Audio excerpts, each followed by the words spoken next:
Senator Dezek. Thank you, Mr. President. I move that further proceedings under the roll call be dispensed with and the Sergeant at Arms be instructed to bring in the absent members. On that motion, all those in favor say aye.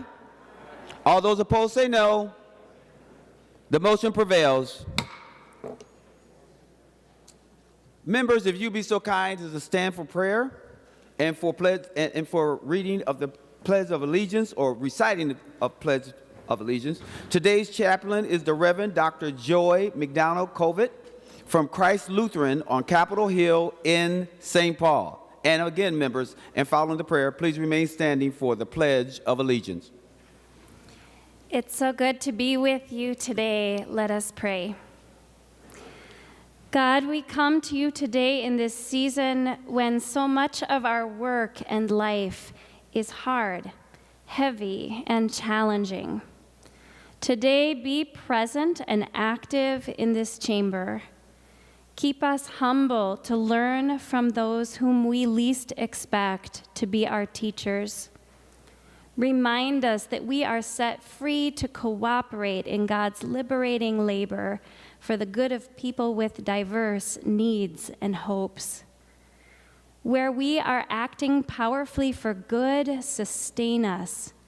Where we lose our way, enter into the shadows with us and bring us to life again. Train us to listen intently, move us to speak thoughtfully, teach us your ways. For today's daily work here on behalf of so many, give us energy to persist in care for the whole community, for justice, equity, and the common good. Tomorrow, many Christians will begin the season of Lent, a season of honest questions and deepening faith, a season of making needed changes, a season of remembering our humble beginnings and the shortness of life. At the very same time, a winter storm is coming, threatening to stop all of us in our daily work and usual practices. Help us to navigate both the storm and the season.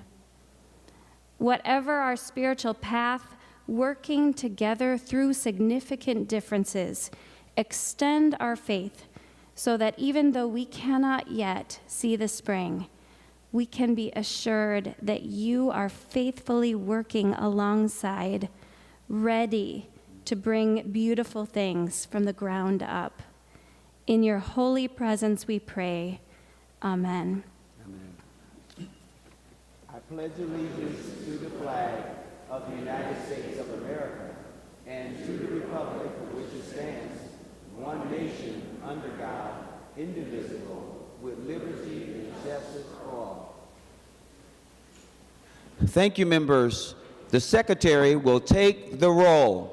Abler, Anderson, Barr, Bolden, Carlson, Champion, Coleman, Swadzinski, Dames, Dibble, Dornick, Draheim, Drazkowski, Duckworth, Dietzick, Eichhorn, Farnsworth, Fateh, Friends, Green, Grunhagen, Gustafson, Hochschild, Herr, Hoffman, Housley, Howe, Jasinski, Johnson, Klein, Coran, Kroon, Kunish, Kupek, Lang, Latz, Liskey, Limmer, Lucero, Mann, Marty, Matthews, May Quaid, McEwen, Miller, Mitchell, Mohammed, Morrison, Murphy, Nelson, Umuver Baton, Pappas, Pa, Port, Pratt, Putnam, Rarick, Rasmussen, Rest, Seeberger, Utke, Weber, Wiesenberg, Westland, Westrom, Wickland, Zhang. Members, a quorum is present. Members, if you want to follow along, please go to the Senate agenda. We will begin at the second order of business. Executive and official communications. The following communications was received and referred as indicated. Members, proceeding to the third order of business, messages from the House. The Secretary will read the message. Mr. President, I have the honor to announce the passage by the House of the following House files herewith transmitted. House file numbers 55, 56, 30, 45, and 16. Signed, Patrick D. Murphy, Chief Clerk, House of Representatives. Members, no action is required. Members, there is also a concurrent resolution. The Secretary will read the message. Mr. President, I have the honor to announce the adoption by the House of the following House concurrent resolution herewith transmitted.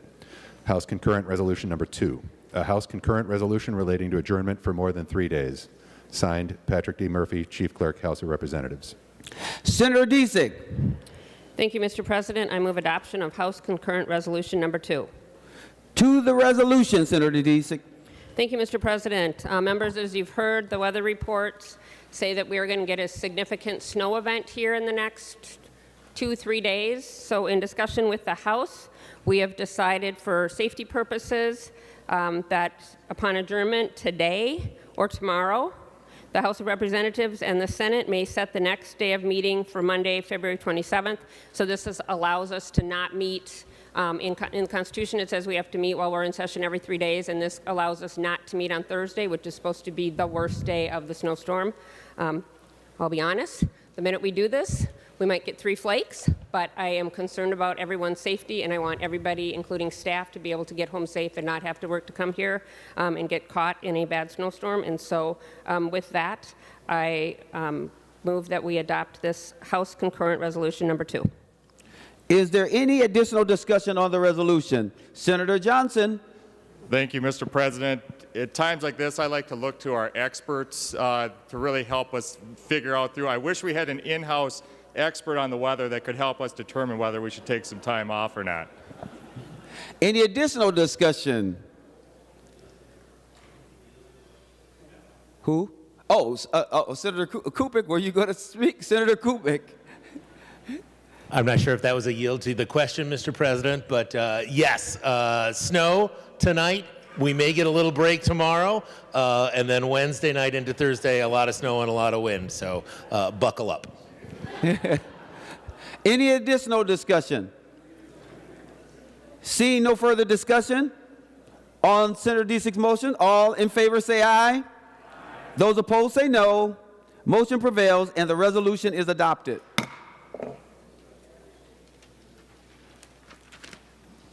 Members, we will now move to the fourth order of business, first reading of House bills. The House files have been given their first reading and referred as indicated. Members, moving to the fifth order of business, report of committees. There are 2 committee reports to be read at the desk. The Secretary will read the information. Senator Marty from the Committee on Finance, to which was referred Senate File Number 5, a bill for an act relating to public safety, establishing requirements for the purchase or acquisition of catalytic converters. Reports the same back with a recommendation that the bill be amended as follows. Page 9, after line 13, insert. And when so amended, the bill do pass. Senator Disick. There's a second report. Oh, one more report. Senator Marty from the Committee on Finance, to which was referred Senate File Number 667, a bill for an act relating to children, making changes to the Minnesota Indian Family Preservation Act. Reports the same back with a recommendation that the bill do pass. Now, Senator Disick. Thank you, Mr. President. Mr. President, I move the committee reports printed in the agenda and those read by the Secretary be adopted, and I ask for a roll call vote. On the adoption of the committee reports, a roll call has been requested and a roll call has been granted. The Secretary will take the roll.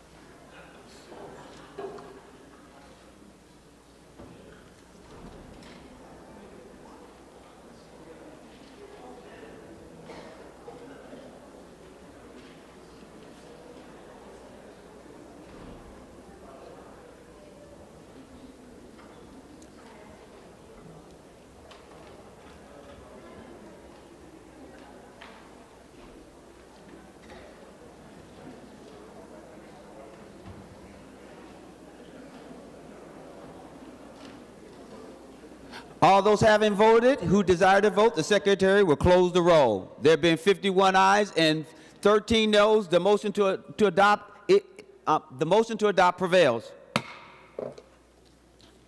Members, we will now move to the sixth order of business. Second reading of Senate bills. The Secretary will read the Senate file numbers. Senate File Numbers 1307, 5, and 667. The Senate bills has been given its second reading.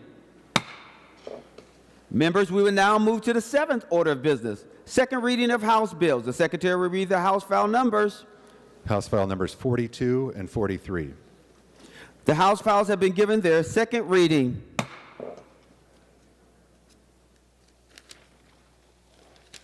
Members, we will now proceed to the 8th order of business, introduction and first reading of Senate bills. The bills listed on today's introduction calendar are given their first reading and referred as indicated. Members, if you'll go to Senate bill introductions, there are a couple of changes, and they are as follows. If you go to page 3, Senate file number 2004 will be referred to the Committee on Commerce and Consumer Protection. If you proceed to page number 4, you'll see Senate file number 2015. That bill has been referred to the Committee on Capital Investments. As I've mentioned, members, the bills listed on today's introduction calendar are given their first reading and referred as indicated. Moving to the 9th order of business, we will adopt the author's motion as one motion. All in favor say aye. All those opposed say no. The motion prevails. Senator Pappas. Thank you, Mr. President. I move that House File 19 be withdrawn from the Committee on Finance and re-referred to the Committee on Human Services. And is this your bill? This is my bill. Yes. And both chairs agree? Yes. All right. Any discussion on the motion? All those in favor say aye. Aye. All those opposed say no. The motion prevails. Senator Kunish. Thank you, Mr. President. I move that Senate File 664 be withdrawn from the Committee on Education Finance and re-referred to the Committee on Environment, Climate, and Legacy. This is my bill, and all are in agreement. Thank you, Senator Kunish. Any discussion on the motion? Seeing none, Senator Kunish moved that Senate File 664 be withdrawn from the Committee on Education Finance and re-referred to the Committee on Environment, Climate, and Legacy. All those in favor say aye. All those opposed say no. The motion prevails. Senator Bowden. Thank you, Mr. President. I move that Senate File 1486 be withdrawn from the Committee on Health and Human Services and be re-referred to the Committee on Commerce and Consumer Protection. This is my bill, and both chairs are in agreement. Thank you, Senator Bowden. Senator Bowden moved that Senate File 1486 be withdrawn from the Committee on Health and Human Services and re-referred to the Committee on Commerce and Consumer Protection. Any discussion? Seeing none, all those in favor say aye. All those opposed say no. The motion prevails. Members, we will remain under the order of business of motions and resolutions. And we will call on Senator Disick. Thank you, Mr. President. Pursuant to Rule 26, I designate the following bills be made special orders for immediate consideration. Members, the list is on your desk, and we will start with House File 28.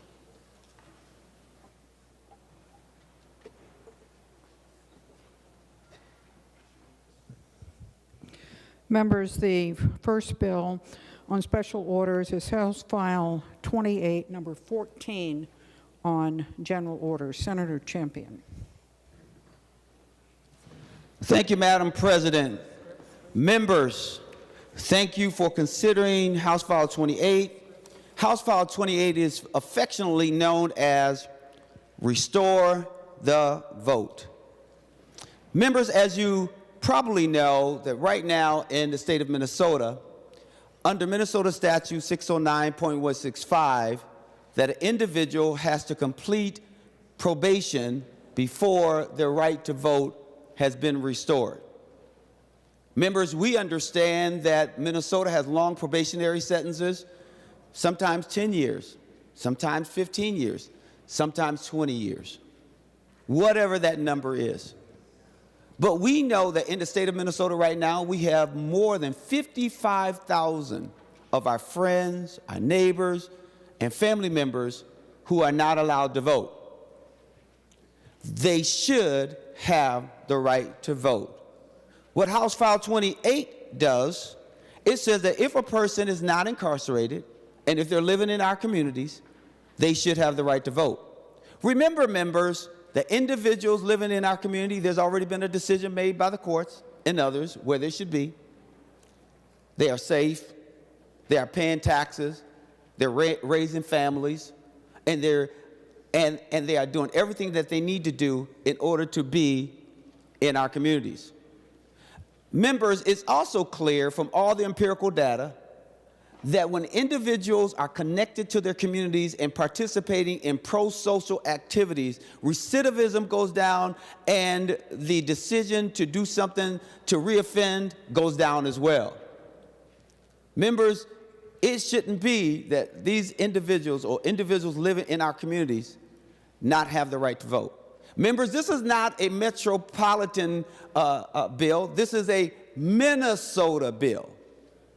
I've left on your desk, as you probably have, a number of letters. But also a map is very important. And that map, you will see that it shows where our friends and family and neighbors live all across Minnesota who are living in our communities on probation. And members, you will see that 36% of that number comes from Hennepin and Ramsey County, and 64% comes from outstate and in rural Minnesota. That's why I've often said this is not just a bill for the metropolitan area. This is a Minnesota bill. Members, when you think in terms of support, we have a wide range of support, and as I mentioned earlier, you have a pack of letters that are all stapled together. And the reason why I asked staff to staple it all together is because, guess what? It's so many letters. In that packet, you will see a letter from the state of Minnesota, the Office of the Secretary of State, the Office of the Minnesota Attorney General, NAMI, which is the National Alliance of Mental Health, the NAACP, Minnesota Second Chance Coalition, the Minnesota Nurses Association, Minnesota AFL-CIO, the Evangelical Lutheran Church in America, the Minnesota Council of Nonprofits, the League of Minnesota Cities, Association of Minnesota Counties, and Minnesota Association of County Officers, the ACLU of Minnesota, Let People Vote, African American Leadership Forum, Common Cause Minnesota, Alpha Emergence Behavioral Health, Take Action Minnesota, the State of Minnesota Board of Public Defenders, Minnesota Association of Community Corrections Act Counties. That is probation officers, just in case you don't know who they are. The City of Minneapolis, the Minnesota Catholic Conference, Luena, Minnesota and North Dakota, the Minnesota Department of Corrections. We even had in our committee testimony from the commissioner.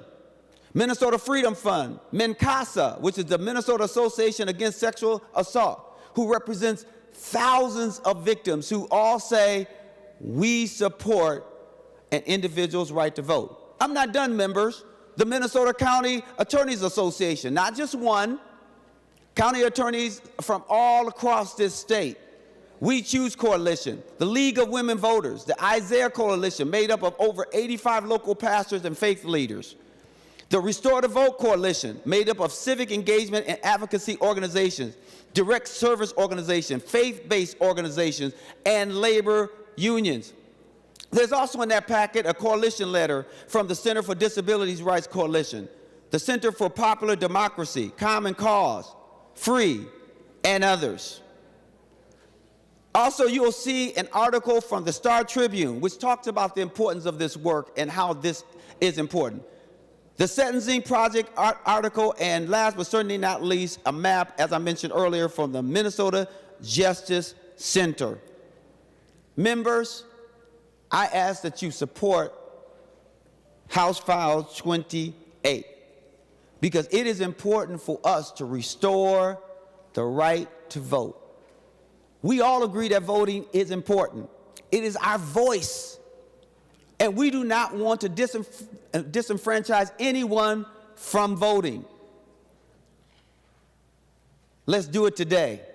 Let's restore their right to vote.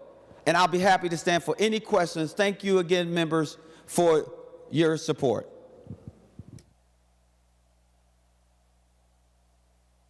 Is there an amendment to House File 28? I will remind the members to address your comments to the President and not directly to other members. Is there an amendment to House File 28?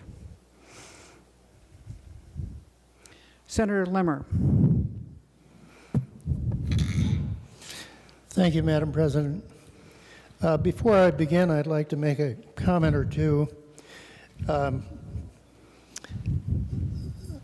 Members, we were told that probation in the opening remarks. Senator Limmer, Yes. I will remind you again, address your comments to the President, not to members. All right. Madam President, as you may not know, Madam President, the comments that were just made reference to a historical reference of what probation is characterized, and it is, well, it needs correction, Madam President. We were told probation lasts anywhere from 10, 15, or whatever years of term. That's been changed about 3 years ago. We didn't change it. The appointees on the Minnesota Sentencing Guidelines Commission changed it. And for most crimes in the state of Minnesota that end in a conviction, a prison sentence, and then a probation, that probation has been limited or capped at 5 years. There's only 2 exceptions, first-degree murder and rape. And in order for us as a legislature, if we disagreed with that capping of 5 years on probation, we would have to repeal the decision of the Minnesota Sentencing Guidelines Commission. Regardless of the fact that they do not have an election certificate, they were given that authority by the legislature about 40 plus years ago. So it's important to realize that, because if we're talking about removing someone's right to vote as a result of their illegal activity, victimizing one of our innocent citizens, then we have to realize they do not suffer a long-term probation of 10, 15, or 20 plus years of probation. The reality is it's 5 years.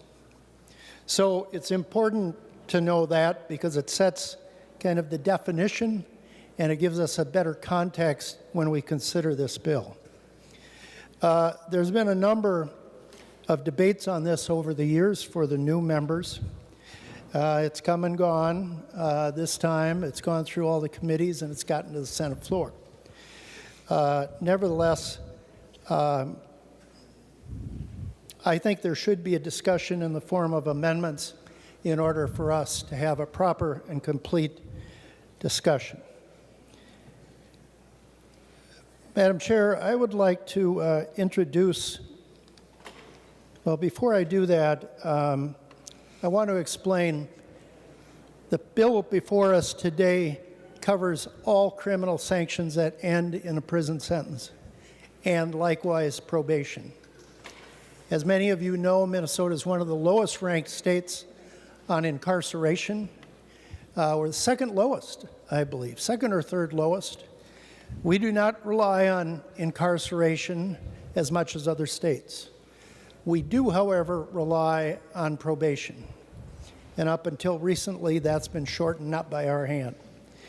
So as we look at it, it appears as though after 5 years, individuals that successfully pass their probation period will have their right to vote restored.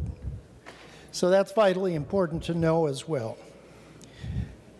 However, there are some crimes that I would say are a little more serious, a little more heinous than other crimes.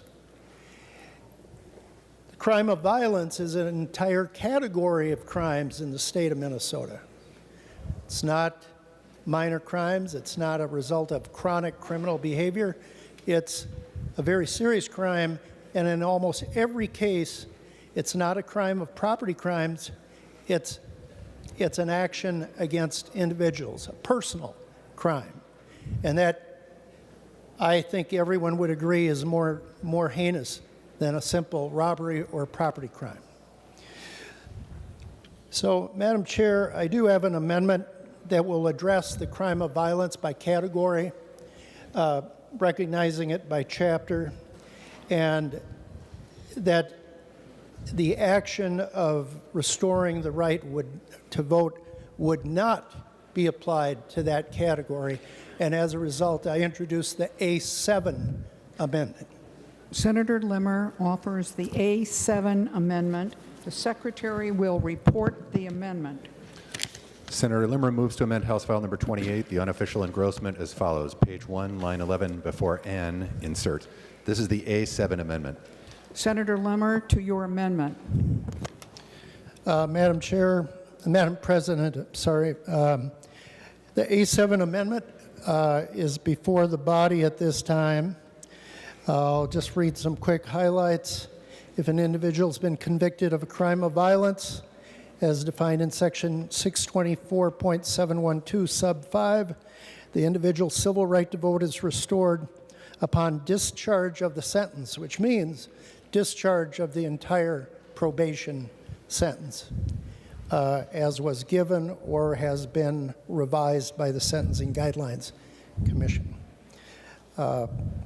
There will be notice, as in other references in the bill, that the person's civil right to vote will be restored to that individual, and there's a process in order for, I believe, the Department of Corrections or a probation officer to remind that individual of their right to vote and how they can go about getting that. So the amendment is before the body, Madam Chair. Senator Klein. President. Madam Chair, I request a roll call. Roll call has been requested. There will be a roll call. Is there discussion of the A7 amendment? Further discussion of the A7 amendment? Senator Champion. Thank you, Madam President. Members, I would ask that you vote no on the A7 amendment. There's a number of reasons why one should vote no. One is the whole idea for Restore the Vote is to restore all individuals' opportunity to vote who are not incarcerated. When you start doing carve-outs and when you start saying who should or should not be, it causes more and more confusion in the marketplace and also in our society. You'll know that's also reflected in the Department of Corrections letter and other letters where it talks about how having a bright line is very important.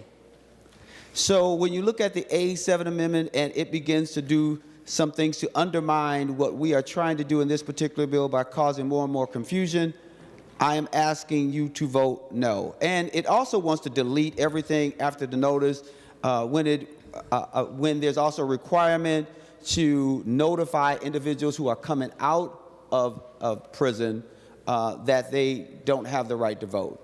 We want to make sure that when folks are released from prison that they understand that they have a right to vote, because we know that all empirical data says that individuals who are engaged in pro-social activities and connected to their community, it only increases positivity, just like getting a job or having some important space to live.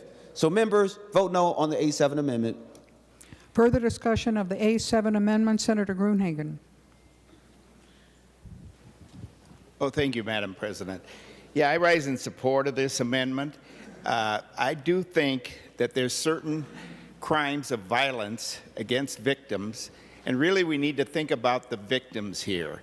Now, I'm not against trying to help people who are in prison. I did 13 years of prison ministry. I tried to help as many as I could to go on a better path, okay? And so I can put my record of caring about prisoners up against almost anybody, I think. The other thing, I have acquaintances and even a relative that has spent time in prison. And but we need to make sure, not lessen the consequences of these violent criminals. We need to care about the victim, and there needs to be consequences. And again, in jail ministry, I talk to murderers, I talk to rapists, I talk to pedophiles, I talk to, out at the prison or jail that I spent, we rented space to St. Cloud and Minneapolis, St. Paul. And so we had some very violent criminals there, murderers, but there needs to be a consequence for some of these violent crimes. Think about the victims, members.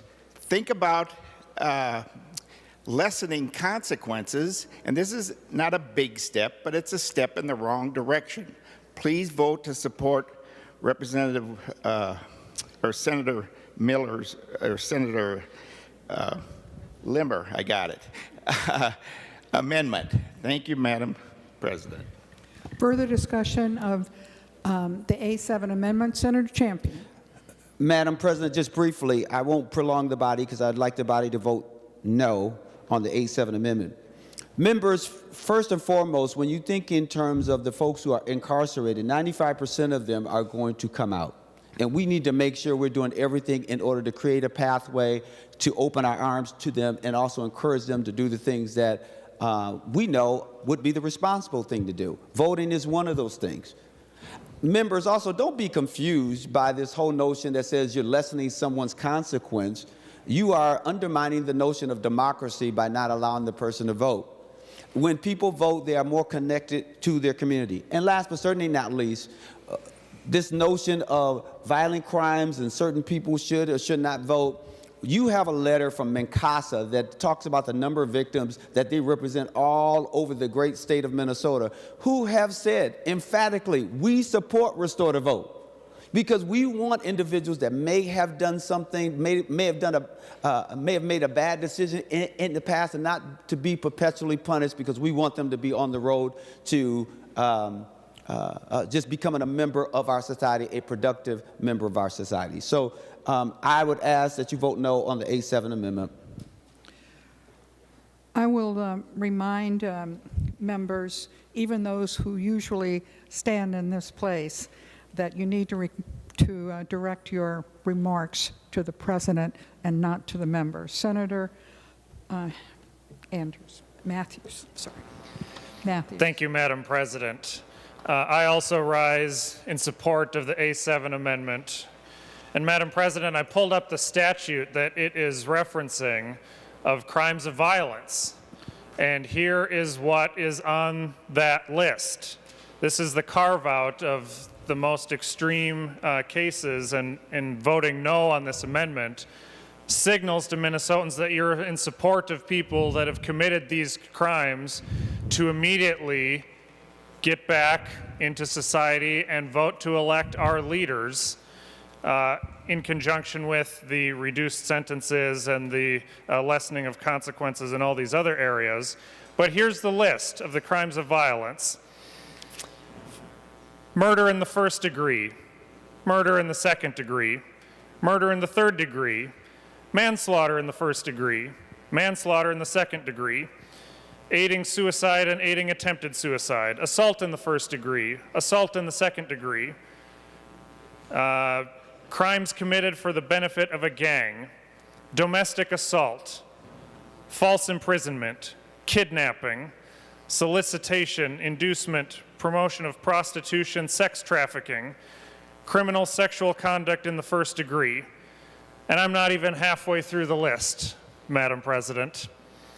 There's a long, lengthy list of those that have committed serious offenses that this amendment is seeking to make sure they fulfill their full obligation of their term of imprisonment and their term of probation before having these rights restored. And I'll also highlight for you, Madam President, that people that commit the crime of murder or manslaughter, they have permanently taken away their victim's right to vote. Permanently. That person will never come back, will never have a chance to have a say in any future election.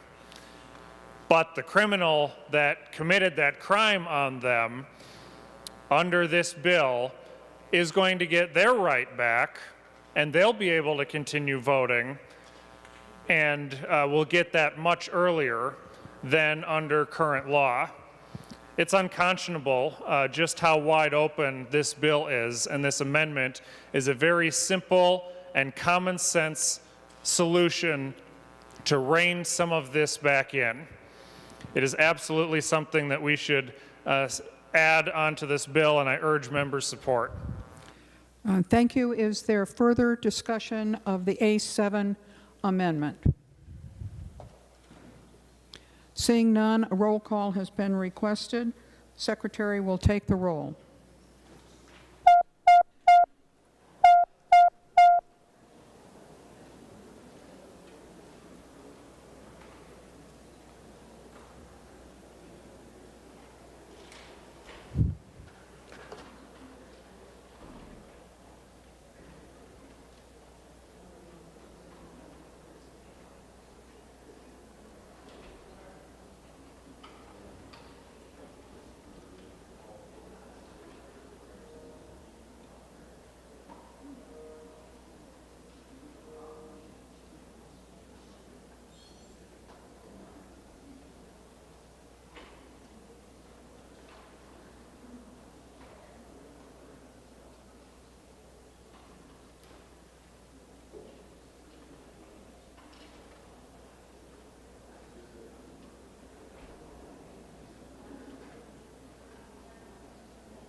All senators having voted, the Secretary will close the roll.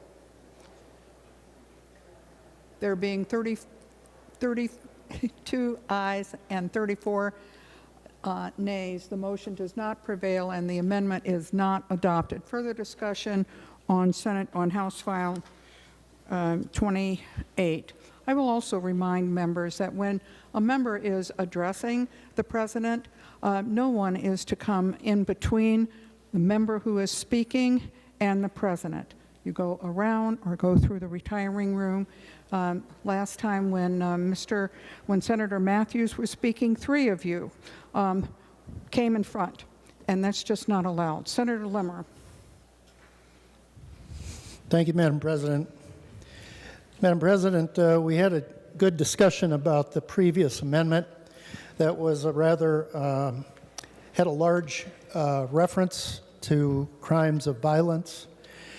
I'd like to shift the discussion a little bit and focus on an individual crime of violence. The amendment that I'm about to present is an amendment that recognizes a singular crime, and if a person was convicted of that and was facing probation, that their right to vote would still not be restored, and that would be when one is convicted of the rape of a child. And I ask for a roll call vote, Madam President, on the A9 amendment. Secretary will report the A9 amendment.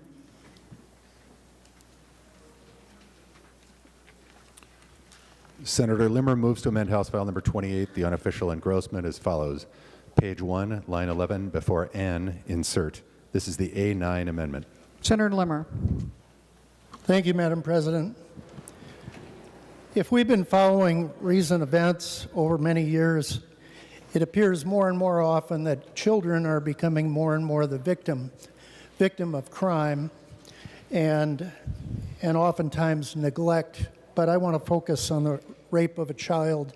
And quite honestly, despite the fact that a person may be released to a probationary term, I believe that that individual, that inmate, should not have that restoration of voting rights until their probation is fully complete.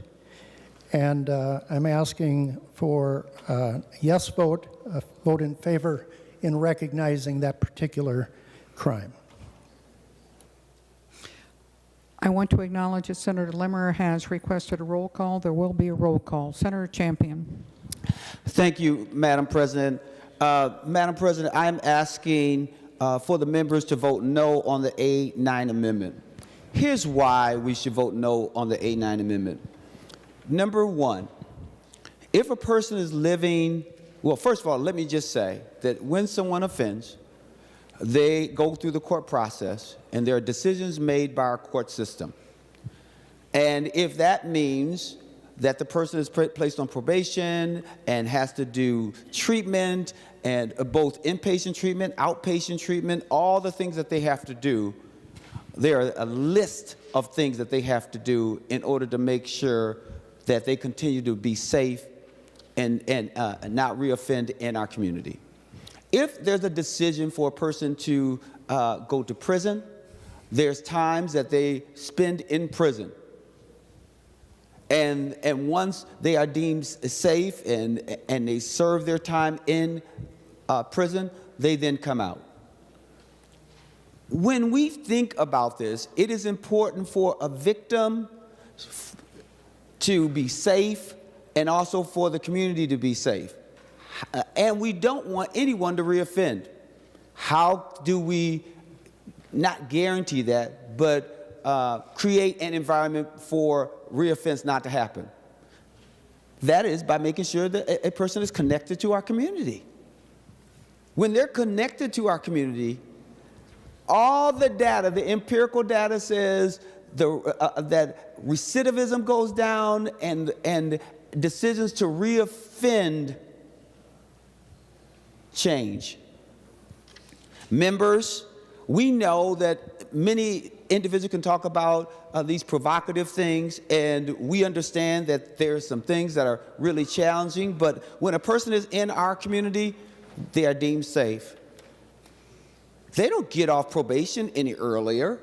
There are probationary things that they have to do, but that should go towards their treatment, but they should not be denied the fundamental right to vote. And we want them to connect to our community, and victims want them to connect to our community as they get treatment and other things. So it is for that reason I'm asking you to vote no on the A9 amendment, because survivors also support restorative vote. Thank you, Madam President, and thank you, members. Senator Lucero. Thank you, Madam Chair. And just to speak to the comments I just heard regarding this amendment, that members of the community or something to that effect want them reintegrated. You know what? Members of the community do not want other individuals who have raped children to be around them. That is not a true statement. And I can think back a couple years, I think it might have even been in my first term in office, if not my first term, the first year of my second term in the other body. We received a notification in our community that offenders, sex offenders, were moving into the community. And that created an uproar in the community for the notification, where we had the police department and others coming out to give a background of the 3 individuals that were going to be moving to our community and the crimes that they had committed. And I distinctly remember, it was seared into my memory, the testimony of one of the immediate adjacent neighbors that these 3 sex offenders would be moving into. As they looked out their window, they could see the neighbor, completely innocent, is now going to have to be concerned when she's standing on her deck. And the words that were seared into my mind is, I don't want my children in the backyard knowing that these individuals can see them. So, Madam Chair, this amendment from Senator Limmer to prohibit people that have committed the heinous crime of raping a child should absolutely be prohibited from voting. You know, the crime of sex, especially sexual crimes against children, is one in our society that I think is probably almost unanimous agreement that we are concerned. I don't think there's any agreement within the psychological field that there can be a rehabilitation. I know that's a controversial topic, but these people who've offended little ones are not going to be reintegrated into society because we allow them to vote. This is at the bottom of the list of the things that we should be concerned about when people rape children. We're concerned about restoring their voting ability. So I'm just aghast at the comments I heard from the bill's chief author opposing this amendment, because Minnesotans do not agree allowing sexual predators from having a vote equal to their own. So, Madam Chair and members, please vote in favor of the Limmer amendment. Thank you. Senator Limmer. Thank you, Madam President. A few short weeks ago, we received the news in television news here in the metropolitan area that a district court judge found an individual guilty of raping 2 young girls. That judge imposed an incarceration sentence of 6 months. 6 months for sexually assaulting 2 minor girls. The sad reality is that he also recognized time served. And that individual spent hardly any other time incarcerated. And if this bill passes, that individual will have an immediate restoration of his right to vote. I want you to think of the victims in this category. Young people, children that'll be scarred for life at the hand of an aggressor, a stalker, an individual who does not have any control of his own passions or his physicality when it comes to children. But the case that we saw in just the last few weeks by a member of a district court somewhere in Minnesota, I believe it was Hennepin, if I might be, but nevertheless, this type of open broadcast on this bill of a one-size-fits-all does not fit Minnesota. We should be recognizing a proportionality in the sentences as well as in the right to vote. That individual who committed that crime against 2 little girls, you cannot convince me that that person is on the road to rehabilitation when he only spends 6 months in a jail, time served, and then he'll go out on probation. I don't even think it follows our sentencing guidelines commissions. But nevertheless, our judges seem to be drifting from the recommendations the legislature has made in those sentencing guidelines. That's for another debate for another day. But I hope you recognize that there is a degree of criminal there is a degree of sentence that should be recognized in this policy, that some people should not have the right to vote and affect public policy by voting for people in office. Thank you, Madam President. Further discussion on the A9 amendment? Senator Champion. Thank you, Madam President. Madam President, there's a number of things that I want to say to unpack what my good friend Senator Limmer is saying on today's floor. The first thing that I want the members to be clear of is that we are not doing anything to undermine the decisions made by the courts. Nothing. Nothing. You can hear whether someone got 6 months or 9 months or 10 years or 15 years in prison. That has nothing to do with today's bill. Members, what is clear is that courts make decisions on sentencing on a variety of different issues that are not before this body today. Members, if someone commits a violent offense or sexual offense, that is the responsibility of the court to determine what should happen with that person or to that person.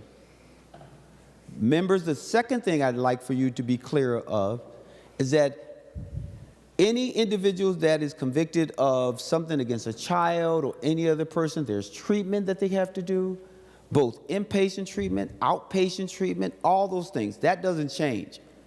Where a person lives is also up to probation and them and others. That has nothing to do with this bill. This bill is not saying that anyone, where a person may live. But what is clear is that 95% of the individuals who go into prison get out. That is clear. What we want and what the survivors have said is that they do not want a person to reoffend, and we should make sure that we're giving that person all the tools they need to feel more connected to the community and not to reoffend. That's why the empirical data says that recidivism goes down. That's why the data says when a person is connected, it decreases the notion of them reoffending. Members, let's be clear about that. And let's stay clear of some of the things that are being suggested on the floor. What we're saying is that we want any person who is not incarcerated to be able to vote, because we do want the community to remain safe, and we do want a person to feel connected so that they don't make whatever bad decision they made before. And last but certainly not least, this bill does not say if a person can be around children or not. That's not this bill. There's nothing that undermines that. The court can and has stated that certain individuals cannot be under children under 13 or 10, whatever that is. And there are mechanisms in place in order to make sure that communities and children remain safe. But again, members, all we're attempting to do here is to say to whoever that person who's living in our community that is on probation, felony probation, that they should have the right to vote, because we want them to make better decisions and we want to support them. Just the way we'd want them to get a job and find appropriate housing, make sure that they're getting treatment and all the things that's important. Because what we want to do is remember, and we are paying tribute even to every victim, because by giving people who may have made a bad decision in the past the tools they need to go forward, this is also pro-victim, because we don't want anyone else to be victimized. And we believe that individuals who are not incarcerated have proven that they're safe and that they are members of our society, and we should see their humanity. And we want them to go forward positively. So members, that is the reason why I'm asking you to vote no on the A9 amendment. Not because we don't love children, not because we don't want to protect children, not because we want to interfere in where people live or don't live. It is because we love children, and it's because we love our community, and because we love every human being. And we want to make sure that our society is safe. Thank you, Madam President, and I ask that you vote no on the on the A9 amendment. Senator Weisenberg.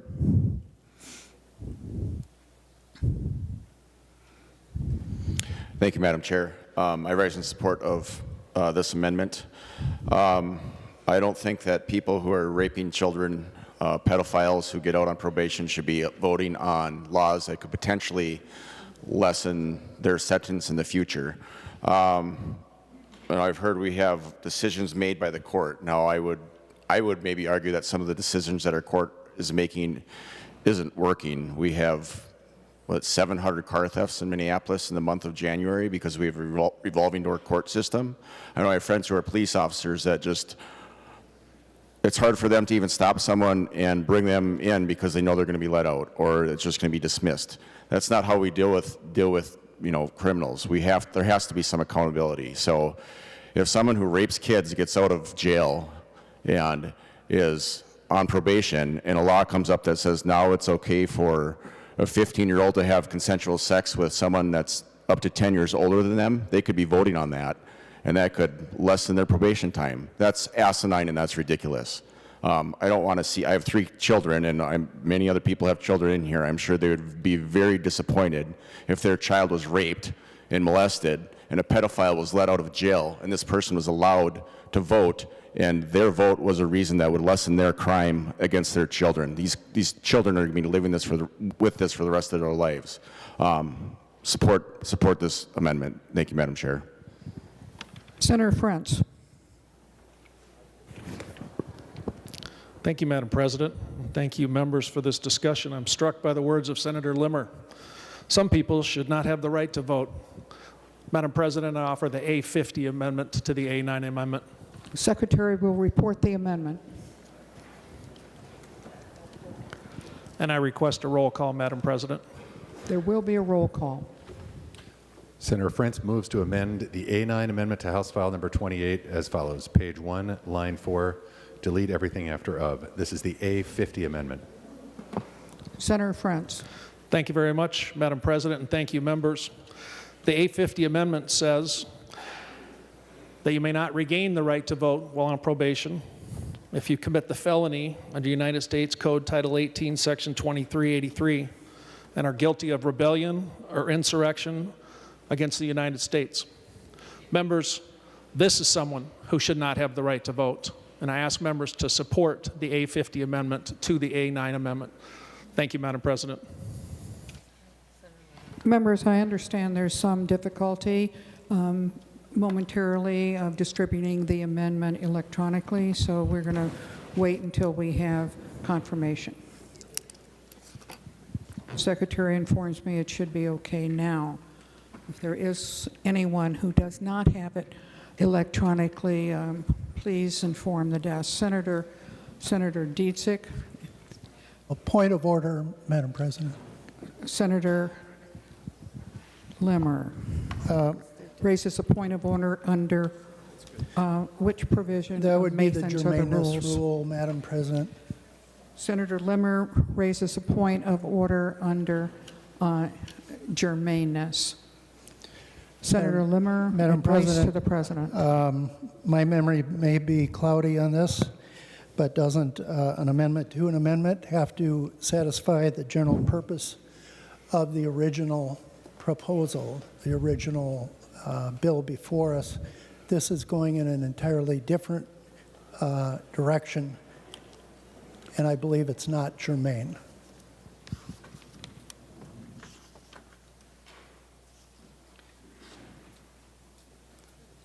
And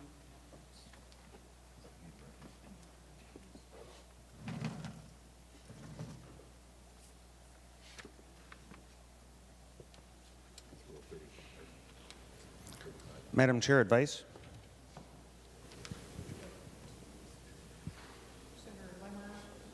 are you raising a point of order under Rule 35.2? I am, Madam President. Just want to make sure that the body is aware. Advice to the President. Senator Frantz. Thank you, Madam Chair, and thank you, Senator Limmer. My advice would be to find the point of order is not well taken. We're simply talking about a category of Minnesotans who would not have their vote restored, and what the A50 amendment does is accomplishes that purpose, simply using a different definition of that person. Thank you, Madam President. Thank you, members. Further advice to the President. Senator Lucero. Thank you, Madam President. And I don't have the amendment in front of me. I haven't seen it yet. But for when I heard the description of the author of the amendment to the amendment, I heard federal crimes in there. Oh, is this it right here? Okay, so I am correct. My hearing was indeed astute, that it references federal crimes. This is well outside the scope and is not germane because the amendment, the Limmer amendment, is speaking about state crimes and prohibiting those pedophiles who predator and abuse sexually children, which is a crime of Minnesota statute. The amendment to the amendment is federal, so it greatly expands the scope of the amendment. And so, Madam President, I would encourage you to find the Limmer point of order well taken. Members, I have reviewed the amendment and Rule 35.2, and it's the judgment of the President that the point of order is not well taken. Further discussion. Madam President. Senator Limmer. Madam President, I move to challenge the rule of the President and ask for a roll call vote.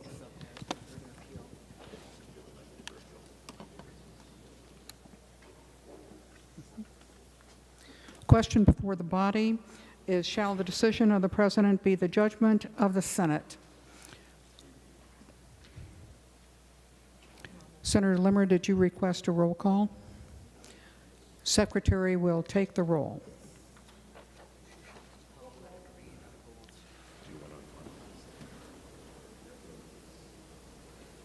A green vote upholds the judgment of the President.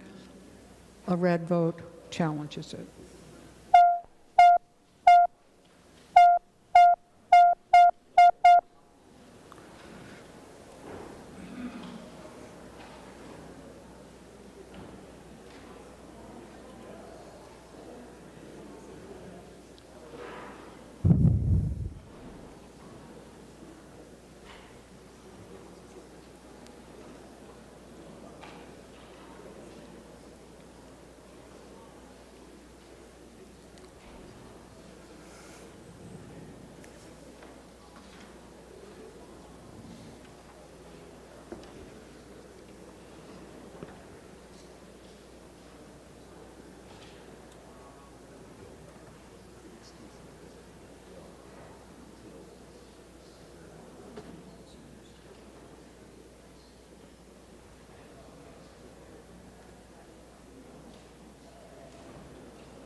I am mindful that there are a number of members who have been excused, so I'm just checking the voting board to make sure I'm not missing anyone.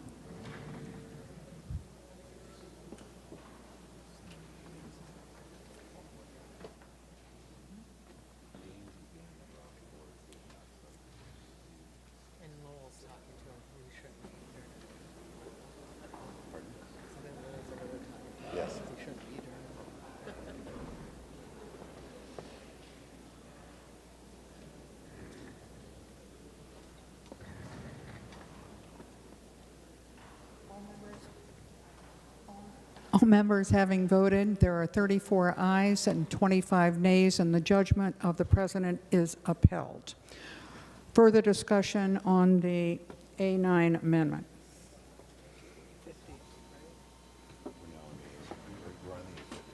I'm sorry. The A50 amendment, excuse me.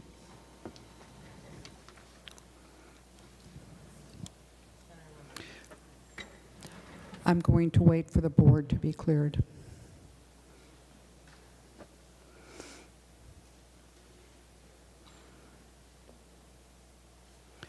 Senator Limmer. Thank you, Madam President. I'll withdraw the previous amendment. The amendment, the Limmer amendment is withdrawn. I'm going to.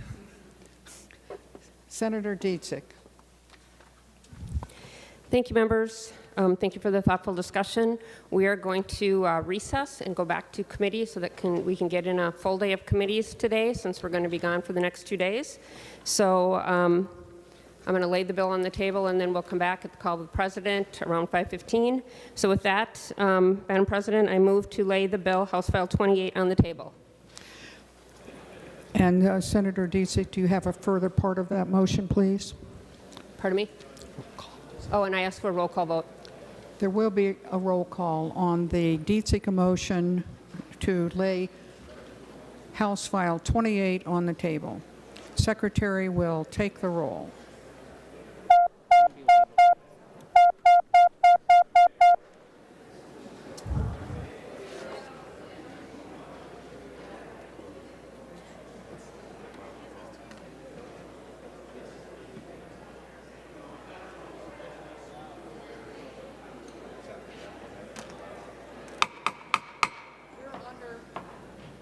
Under a roll call, members should be either at their desks, not engaging in conversation, or off the Senate floor.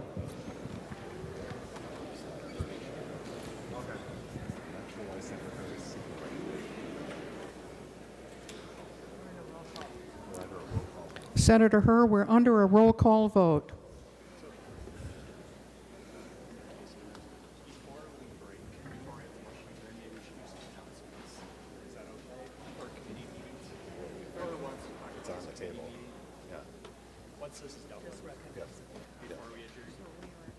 It's laid on the table, recognize the leader. Yeah.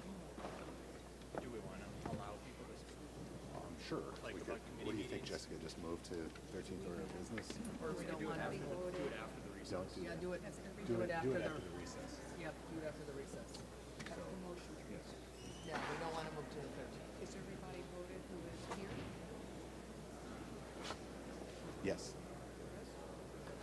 Secretary will close the roll. There being 38 ayes and 21 nays, House File 28 is laid on the table. Senator Dietzick. Thank you, Madam President. I move to recess. Once again, I'm going to ask people to stay at their desks and to refrain from conversation. Senator Dietzick. Thank you, Madam President, and I move to recess until the call of the president. Senator Dietzick has moved that we recess till the call of the president. Before we vote on that, are there any announcements that members would like to make? We're going to vote on the motion, and then we have some announcements to make.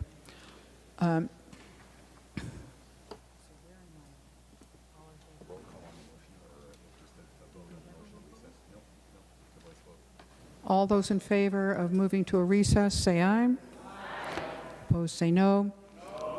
Senate is in recess. Senator Dietzick, are there announcements for members? Senator Herr.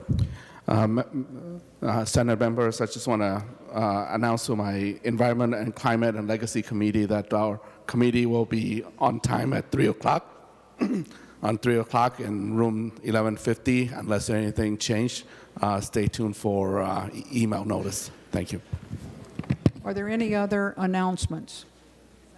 Senator Pappas. Thank you, Madam President. I just want to announce that the Capital Investment Committee will be meeting as planned at 3 p.m. today. Any other announcements? Seeing none, we are indeed in recess.